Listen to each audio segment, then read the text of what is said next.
Your shop is humming along really well and your traffic falls off a cliff. Why? What happened? I'm going to give you 5 things that you can run through right now, and this will help you see why your views are not there. And is it you? Is it your products? The very first thing that I would do is I would see, are you the only one that's experiencing low views, or is everyone? And I don't mean everyone in every niche. I mean your niche, your product. Because if you've done your product research, then you're probably saying, okay, I'm getting, or I should be getting traffic, but I'm not getting traffic, or I'm not getting sales. And you're thinking to yourself, what's the problem? Or maybe you were getting views. Okay. Maybe you were getting views. And then all of a sudden your views started to plummet. And you're like, why? So why don't you go and look at your competition, the competition that you might have already done your product research against, and go see, are they getting views? Are they getting sales? Because it might just be no one's getting them right now because it's not in season, or maybe it's just not that time of year. Maybe you didn't realize it's a seasonal item. And this way here, you're not trying to get traffic and trying to get more views when there's no views to be had, or at least more. And so that's the very first thing that I would do. Number one is I would check to see if anyone else is experiencing this. And then the way that I would do it is I would use Everbee. And if you're not using Everbee, I recommend it. Go to brandcreators.com/Everbee and try it. But use that tool and just look at the data and look at the views, look at the sales. Are you the only one? Okay, so that's the first thing. The next thing that I would do is I would make sure that I'm running a sale, but not just a 10% off sale. If you've run a sale for 10%, make it 20%. If you've been running it for 20, make it 30.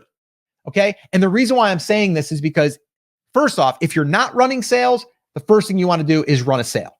And the reason why is because then you are going to start showing up in these different placements on Etsy. That's what you're going to do. Okay. So you're going to start showing up because Etsy's going to have this little area over here that they're running sales. And they're like, hey, are you shopping for a gift? Check out our sale items. Boom. You're going to now be placed in that because you're running a sale. If you're not running a sale, you won't be placed there. Okay. The other thing is Etsy's been known to send out emails and say, hey, we're running a special 30% off sale or a 20% off sale. And the other thing is here is if Etsy is running a promotion and they invite you into that promotion, you probably want to get yourself involved because they're going to put some traffic push behind that.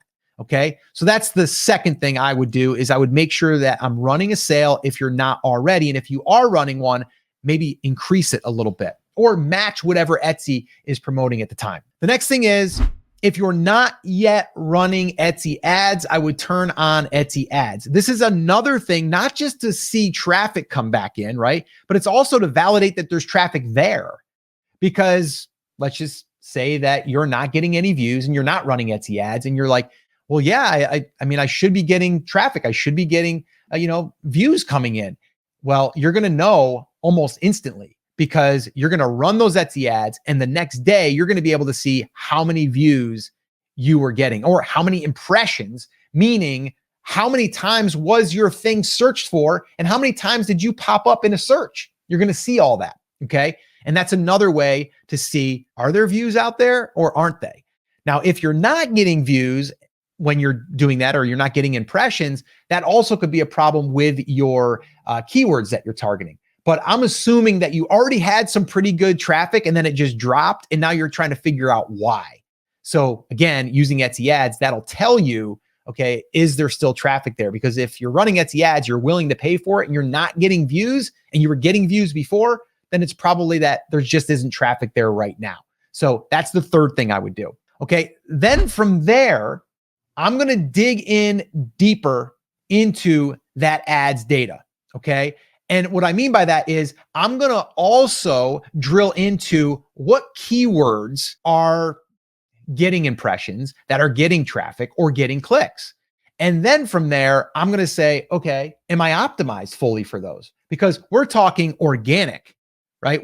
You're talking like, I'm not getting organic views. Okay. How do we fix that? Maybe we're just not targeting a wide enough net of keywords. Well, running Etsy ads is going to expose all of these keywords that you're technically, okay, getting ranked for or indexed for. But then you can start to say, okay, maybe I need to put more emphasis on these keywords. One other little side tip here, I would say, if your item is giftable and you don't have gift somewhere in the title or somewhere in a tag, I would definitely make sure that you add that, because that could give you an increased traffic from having gift, because Etsy's pushing gift mode like crazy.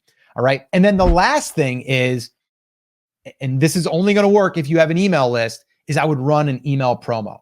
Okay. If you're not yet building a list, I definitely recommend that you do build a list. And if you need help with that, I have a free resource. If you just in the comments, just put email, I'll go ahead and make sure that you get that guide, and it shows you how to build a list in your niche. So this way here, you can run promos.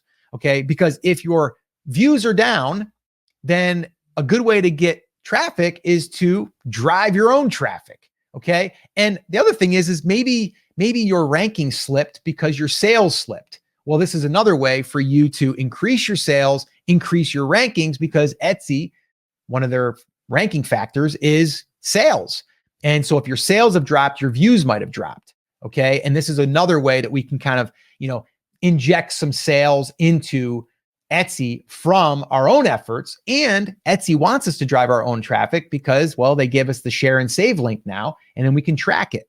The other thing is with Everbee, you can use Everbee email. Another reason why I'm a huge fan of Everbee is they have that built right in. So if you want to try that out as well, and they have a free version of that too, just go to brandcreators.com/Everbee. And again, you can sign up and try that. But I would definitely make sure that you get on the email marketing bandwagon, because it's a huge opportunity to drive your own traffic and do the things that I just mentioned. All right. So that's 5 different things that I would be looking at and that I would be trying to implement to fix the views that are coming in currently on your listing. All right, Chris, anything that I leave out there? It really breaks down into kind of 3 different phases, right? Is there something wrong with the traffic? And you mentioned taking a look at other people's listings. I think that's a great place to look. But the other place, Scott, that people need to look once they've looked at their ads to see, am I getting the same number of impressions? Once they've looked at that beta search report to see, am I getting the same number of searches, is potentially something like Google Trends, right? Is it December? My traffic is down. What is it? Well, if we're selling garden signs, probably the fact that it's December, right? So if we take a look at this, we can see that our traffic is going to ramp way up in May. It's going to start ramping down, and then it's going to ramp way up in April and May of the next year. If that's what we start with, and we start with something like that, just to say, hey, what's the overall interest in this? Did that go up or down? That's a good place to start. We then have to look at conversion rate. Okay. Is it something that is happening that my competitors are doing? And that's where using Everbee and diving in and looking at your competitors' listings is a really good idea. Because if they're out converting you, even if you're running ads, even if you're optimized for all of the right keywords, then you're going to start to see impressions decrease. Why? Etsy's job, both in ads and in organic, is to show the results that are the most likely to lead to a sale. So if we're less likely to lead to a sale, our impressions are going to come down, even if that demand remains the same. If both of those, we pass both of those checks, right? We're converting the same as our competitors. The demand hasn't really changed. Then another way that we can start to ramp that back up is by driving traffic, by turning those Etsy ads on, by driving traffic from our email list. That's something we have control over. So if we think about it in those 3 phases, I think that makes a lot of sense. First, just starting with, did the demand change because the season changed? Then is there something that I can do on my listing to make sure Etsy puts me front and center? Am I using the right keywords? Is my listing converting? Right? Once we've squared those away, then we're left with driving some additional traffic to ramp up sales on that, whether that's through our email list or Etsy ads.